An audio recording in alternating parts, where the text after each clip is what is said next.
So, the college football playoff polls are finally established. Just before we look at the college football playoff final rankings, I just want to take a look at the AP poll that came out not too much before. We're talking maybe 30 minutes at most. And it's about what most people expected. You had Michigan at number 1, Washington at number 2, Texas at number 3, Florida State at number 4, with the last two out being Alabama at 5 and Georgia at 6.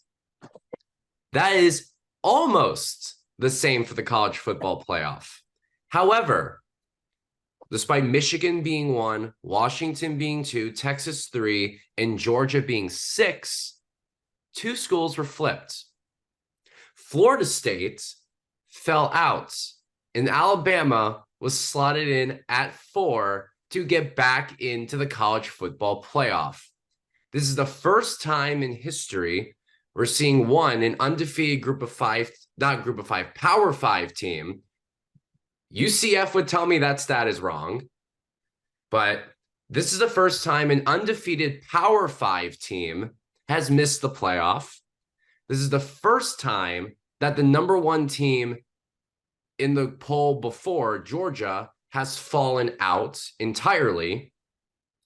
This is also the first time that teams not in the top 6 heading into the final week have made the playoff. There's a lot of firsts here this week, this year, and it's caused some controversy. Some people say, well, Alabama beat Georgia. They should be in. You know, their only loss was Texas earlier in the year. Others say, now look, Florida State, they did lose their quarterback, but they kept still finding a way to win, and they are undefeated, and they should be in. Doesn't matter if they're going to get skull dragged by Michigan. It's all about who earned their spot during the regular season. Actually, what was funny enough, I remember seeing a joke that said, imagine if the Eagles were not allowed to make the playoffs in 2017 because Carson Wentz got hurt. I don't think it's meant to be serious, but I thought it was funny to think of it that way because it shows. Yeah, remember when Nick Foles was supposed to get bounced immediately and then they won the Super Bowl? I know that's the point they were trying to make. I don't know how serious it was. Again, I still thought it was funny and I wanted to bring it up because I saw it on Twitter/X. Josh, you have been waiting a long time to say a manifesto on this situation. The poll was less than 24 hours ago at the recording of this episode. Go for it. Well, to that Eagles tweet, I mean, did they see Tate Rodemaker throw 22 touchdowns to like 1 interception in like a 10-week span a few seasons ago, like we saw Nick Foles do before we saw him take over for Carson Wentz? No, I mean, that's neither here nor there. Let's just shift over to the college football playoff. The final rankings obviously come out. We knew no matter how they were going to slice this up, no matter how they were going to decide the top 4 teams, that somebody was going to obviously feel like they were slighted based on whether it was deserving, whether it was best, strength of record. The list goes on. I will say this in terms of what I believe the committee did. I think they mostly got it right, but I think their reasoning and what they came out with, the reason why they bumped Florida State out was they completely missed the point of why I think Alabama was more deserving, or not even more deserving, not only more deserving, but better to be in the 4th slot than Florida State. They kept talking about Jordan Travis. They kept blaming it on Jordan Travis, where it was like, well, FSU without him isn't the same team. While that may be true, while all of these things might be true, we don't really know what Florida State actually is without Jordan Travis. Because they still won those games. They didn't look great, obviously, in the ACC championship game. To me, and I think they missed the entire point of this, to me, Alabama was the better team because of the resume that they had throughout the course of the season. Yes, did they have a loss? They did. But if you look at their win-loss record in the top 25, they had 4 top 25 wins to Florida State's 3. And then strength of schedule, Alabama was 5th in strength of schedule. Florida State was 55th in strength of schedule. To put that into perspective, there's about like 62, 63 Power 5 teams. That means Florida State is near the basement. Now, that's just the life of being in the ACC. Again, a conference that Florida State months earlier was bashing, wanting to get out of because they thought they were far superior to that conference. Well, they showed that they are. But the fact that the ACC, time and time again, to my point, hasn't had a deep conference where it's been like one elite team and then it's been a bunch of mid. In my opinion, I think that we call it the Power Five, and I think it's been a more enhanced myth where the ACC isn't as great as people think it is. And how do we know that the committee got Alabama in over Florida State correct? You can tell by some of the reactions from people. You can go to the Michigan feed when they were watching the college football playoff rankings unfold, and they were disappointed and they were not excited about getting Alabama in that 4th spot. They were hoping to get Florida State. They ended up with Bama. That tells you something right there. Michigan doesn't want to play Bama. They would have rather played Florida State. Another one, a writer from The Athletic, he put this whole big article out on why the SEC should have been left out of the playoff this season. And his first line was, okay, we know that Alabama and Georgia are 2 of the 4 best teams. Well, then it doesn't even matter what the rest of your article has to say. If you just come out and admit that, you look at the teams that are there.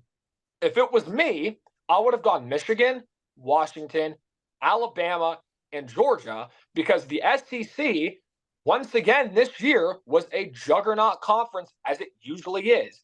And if it was Washington versus Georgia in a hypothetical matchup, I would take Georgia to beat Washington. I think I'd take Georgia to beat Michigan, as they've done time and time in the past in the playoff.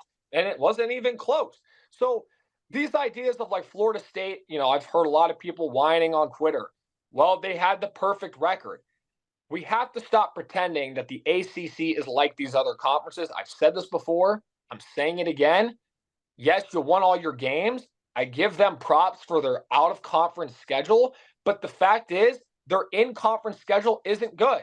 And that's just the reality of it. My suggestion to Florida State and Clemson is to join the movement in the realignment. Go call up the SEC and try to expand that conference as well to level up with the Big Ten. I don't see in the current format right now that an undefeated ACC team with that kind of strength of schedule gets in over an Alabama who had that strength of schedule. So that, to me, is why I think the committee, at least on the Bama Florida State part of this, got this right. First of all, I love how your entire argument is your pick is correct, but your reasoning is wrong. And here is why. I love that's how you went about it, first of all.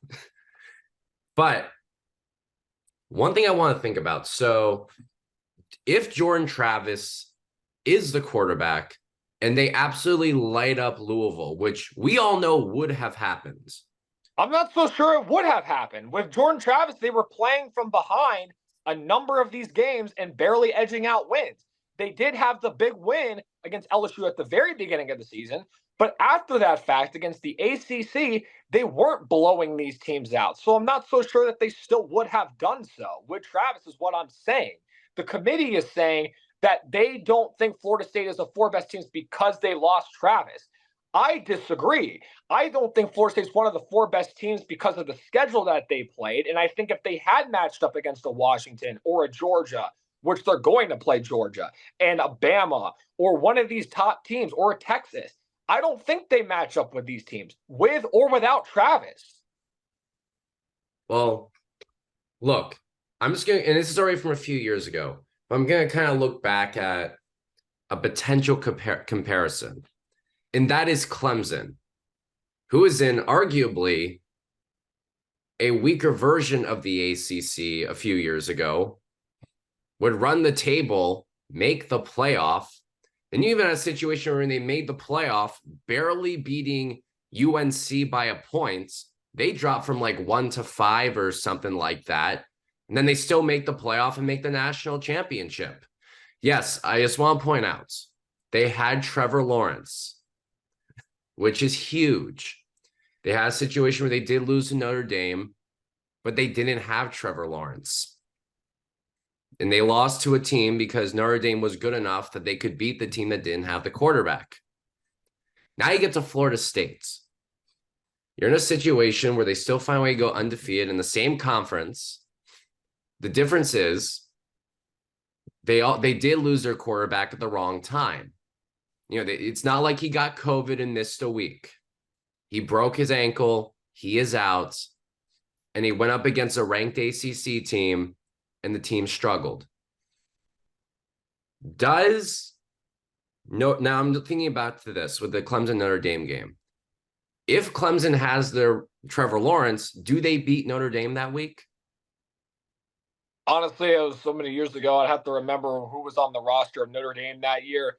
But I do want to make this point about the whole Travis thing too, to your point. And I think that we talk about again, this was another reason why I had a problem with the committee's reasoning for why they knocked Florida State out as opposed to my own, was because Travis hasn't been out just 1 week. He was out against Florida as well, and he got hurt the week before that.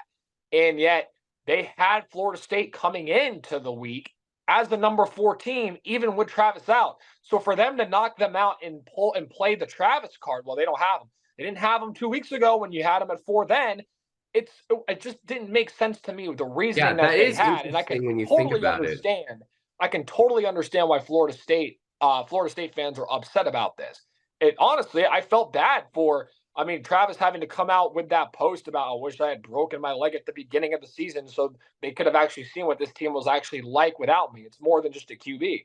I do think this team is more than just a QB. I just don't think this is one of the 4 best teams. And I think the strength of schedule kind of hides that because they didn't have such a strong schedule. That's why they were able to go undefeated, as opposed to teams with 1 loss that had a far tougher schedule. Right. And I get that argument. And that's why try to throw the comparison out there for a team that did make the playoff. And look, the SEC does have a tougher schedule. But also keep in mind that there are SEC schools that do play cupcake teams every year. You pull up who Alabama played and Georgia played. Well, for Georgia, is Florida a quality win? No. For Alabama, is Arkansas a quality win? No. Would these be teams who potentially do better if they're in the ACC themselves? I'm talking about the teams that Georgia and Alabama beats. Probably. I think Florida wins 8 games in the ACC. But if you're looking at potential wins where they might only do slightly better, I'm not even sure if the strength of schedule is really that much of an argument. It could be a higher ranking for sure, but how different is it in the scoring? We'd have to, a lot of times it literally is just a ranking when they show you on television. They don't really have a unit almost. And for the record, I just want to say, there's no one who hates Florida State more than me. There is not. And I'm out here telling you all how they got shafted and how they should be in the playoff. I am the guy here making the argument that Florida State should be in. And I know you can talk about strength of schedule and all that stuff. And I can't even say that argument is necessarily wrong, but I think putting Florida State in just because they're undefeated isn't wrong either.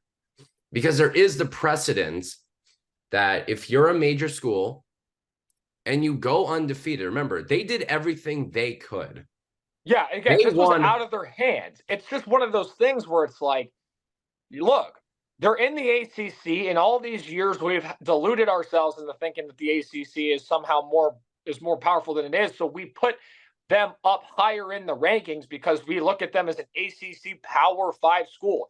Remember when UCF made but I am going to point out, first of all, we're not going to compare UCF. UCF is not the same thing. But I'm talking about how they did the rankings, right? So think about it. They put Florida State up so high to begin with.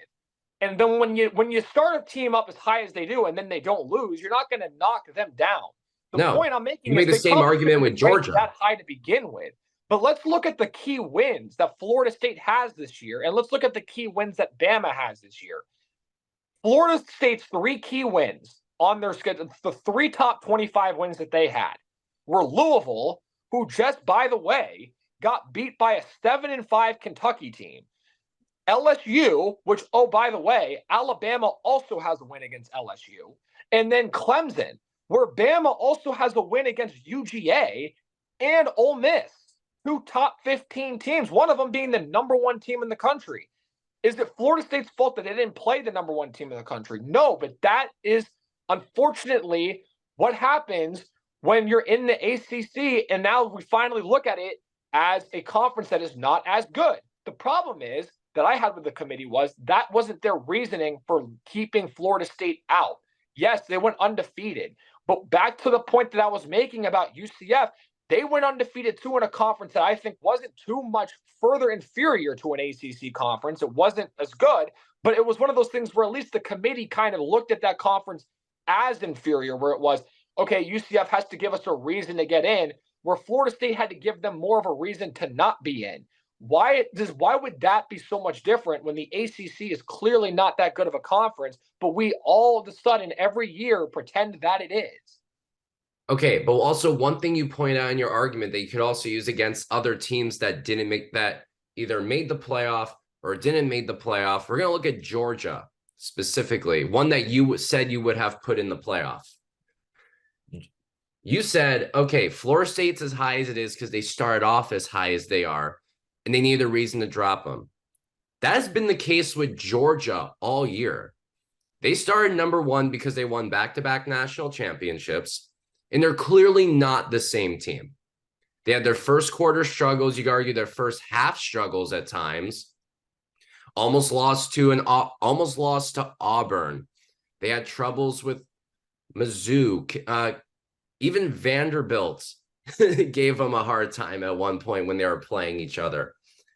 But Georgia stayed #1 apart from the one first week of the college football playoff, because that's just how the CFP rolls. They ensure no one goes wire to wire for the drama, and they slide Georgia right back up to #1 after they win. But like Florida State, they were as high as they were because they never stopped winning. Sorry. They had that winning streak in their back pocket to keep them at #1.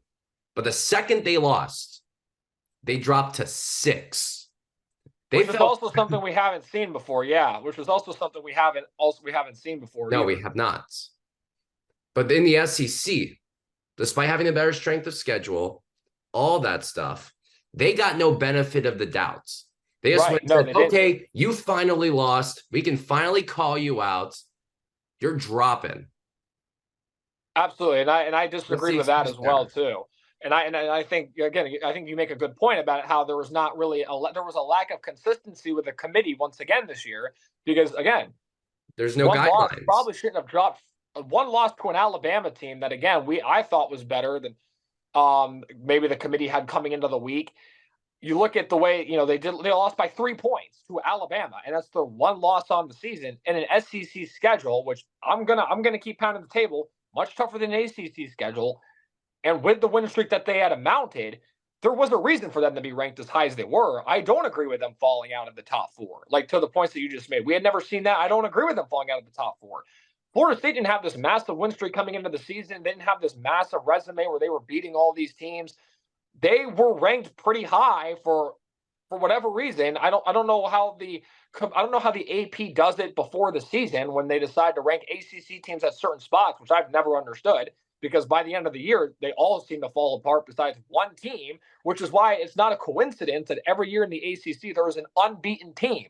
Why does that happen every year? It's almost impossible to go undefeated in the SEC. It's very rare that it happens. Bama has done it a few times. Georgia did it last year, but it doesn't happen every year. And again, yeah, I don't think Georgia should have fallen all the way out of the playoff, but I understood the logic behind it, but again, it showed the lack of the consistency from the committee. They're like, well, Texas beat Bama, so because of that, we have to put Texas in. Texas also had a worse loss than Georgia did. So I don't necessarily agree with the logic just because we're putting all that weight into that one head-to-head matchup. So again, it was a kind of a mixture to me of the best teams and the most deserving teams. And that's why people are upset. Like, well, if we're going to do deserving, then Florida State should definitely be one of the top 4 teams. Because when we talk about most deserving, Florida State's one of the 4 most deserving teams. But if we're doing 4 best teams, then Texas probably shouldn't be in there either. And it probably should beat Georgia, because I think Georgia would beat Texas. I think if Georgia and Bama rematch, it's hard to beat a team twice. I think Georgia would beat any of those teams that are in the top 4 today. Yeah, and but for the record with Texas, they did beat Alabama, and I'm pretty sure that is the resume reason that they got in the first place. I do think here's another flaw, though. This is another thing I saw in the committee's process coming up to this final decision. And it led up to weeks before this. It's like, here's a perfect example. Ohio State lost to Michigan. Why is Ohio State sitting at 6 when you know they're not playing the next week, but you know Texas and Alabama both are? I think it's also easier to stomach if you had, per se, Oregon at 5, which they probably were which they should have been before this week happened. Then you had Texas at 6, Bama at 7, and then Ohio State at 8 because they weren't playing. So it didn't make that much sense to me for them to be below Ohio State when they knew they weren't going to play. And then again, back to the whole Travis thing. If you thought that Florida State wasn't a top 4 team without Jordan Travis, then why heading into last week were they still number 4? That I didn't understand, because they didn't look that good against a bad Florida team. Yes, they were on the road, but they didn't look good against it. And to the Auburn point that you made about Georgia playing close to Auburn, so did Bama, because Auburn and Jordan Air is a tough place to play, and I think everybody knows it by now. Oh, Auburn is a school that no matter what happens, they are going to play up to their competition the last week of the season. That just happens. It doesn't matter. And I know it's very true for the Iron Bowl. I know it clearly happened with Georgia as well. But if Georgia had lost, if they had lost to Auburn, they wouldn't have cared about rivalry atmosphere. They would have said, okay, you lost to a team that went, 7-5, I think. So that ended up with punishing them anyway. And I just want to go back to strength of schedule for just a moment. I'm going to go back to Clemson. Even if they're not necessarily the same teams, I think there's still an argument here. Clemson would go undefeated. They complained about the cupcake schedule then, too. This isn't new. This is definitely not new. And for the record, for people that are watching this, and obviously we haven't been doing this podcast for many years, but I have been a long-time proponent, and this isn't even with bias at all. This is just from me watching college football. I don't see what anybody sees in the ACC as far as the talent level measuring up. Yeah, they put players in the NFL. That's great. But when you look at the quality of gameplay on Saturdays, look at just this 1 week in general. This has happened for years. But the SEC championship was a great game. And in this year, the Pac-12 championship was a great game. The other ones weren't. And that goes with the ACC. And that's kind of how they've been. In basketball, it's a different story. In basketball, the ACC is a real deal conference. I just have never seen it to be that in football. All right, but what I was going to try to say is, you go back to Clemson. They complain about the cupcake schedule then too. They make the playoff, but then they go and they beat the better teams. So in the end, it's some teams don't get the best schedule, but they're still that good of a team, and they prove it when they get in, which is my argument here, that it really, no matter what you say, they made the decision for the wrong reasons. It is only the reason they didn't put in Florida State is for Jordan Travis for that exact same reason. If he is healthy, Florida State 100% makes the playoff. Oh, I agree. I think they make it if he's healthy. That's why I didn't like the reasoning behind the committee's decision to leave them out, because that's not why I would leave them out. I think they do actually put up a good fight in the college football playoff. Yeah, I don't. And I know I said based on what I've seen, no matter what happens, they have a great defense. They have a great defense. I'll give them that. And you know what? Defense. You go up against Michigan. Iowa held Michigan to 20 points. It was Iowa also has a good defense, yeah. And so good defense caused a good team that's now number one in the country, the number one school in the country, trouble. Imagine if they were just capable of scoring, which is what Florida State would have been instead of Iowa. That could have been a tight game to the finish. Yeah. So I think if Florida State has the quarterback, they go in, maybe they prove some people wrong. Maybe they do.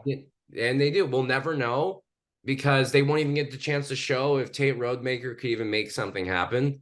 He didn't do much against Florida, but also they weren't trying to play the passing game. They were trying to play it safe and stay undefeated and go to the ACC championship. I think Rodemaker would have done more than Brock Glenn in that game. Look, the running game showed up against Louisville. The defense showed up against Louisville.